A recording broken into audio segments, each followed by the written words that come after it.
Que se passera-t-il après avoir cultivé pendant des années l'idéologie nazie dans le pays, créé des bataillons nazis, encouragé la glorification des nazis de la Seconde Guerre mondiale?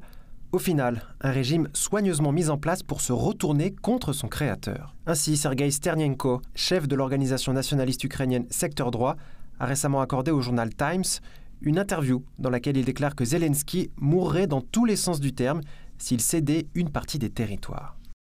Nationaliste, activiste, combattant de rue, influenceur social, avocat, youtubeur et faisant partie des principaux fournisseurs non étatiques de drones kamikazes FPV à l'armée ukrainienne, Sternenko est devenu le blogueur militaire ukrainien le plus connu. Si Zelensky cédait la moindre terre non conquise, il serait un cadavre sur le plan politique, puis le deviendrait physiquement, a déclaré Sternenko. Ce serait une bombe sous notre souveraineté. La population ne l'accepterait jamais. Apparemment, Zelensky ne comprend toujours pas quelles mesures prendre, fait des déclarations contradictoires, et continue pour l'instant à faire ce qu'il a fait ces dernières années, à savoir poursuivre les opérations militaires. Lors des négociations avec Trump le 18 août, Zelensky a ignoré la question des concessions territoriales, puis a déclaré qu'il ne discuterait des territoires qu'avec Poutine en personne, et ensuite, lors de la célébration de la fête nationale, il a déclaré devant son peuple qu'il, je cite, « n'offrait les terres ukrainiennes à personne ». Certains politiques ukrainiens affirment également que Zelensky est tombé dans le piège qu'il a lui-même créé.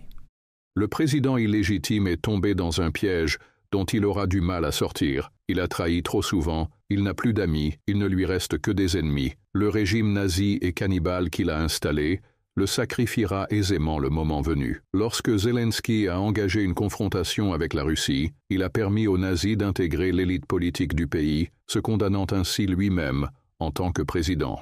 L'ancien Premier ministre ukrainien Nikolai Azarov affirme également depuis longtemps que l'idéologie nazie est le principal problème de l'Ukraine. Selon lui, pour parvenir à une paix durable, il faut avant tout changer de régime.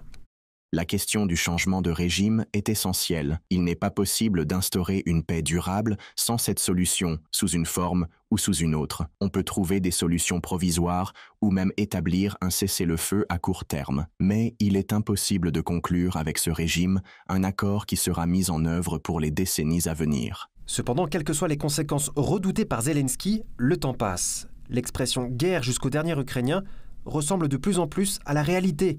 Et le chef du régime de Kiev poursuit toujours les hostilités, incapable de se résoudre à régler le conflit par des moyens pacifiques.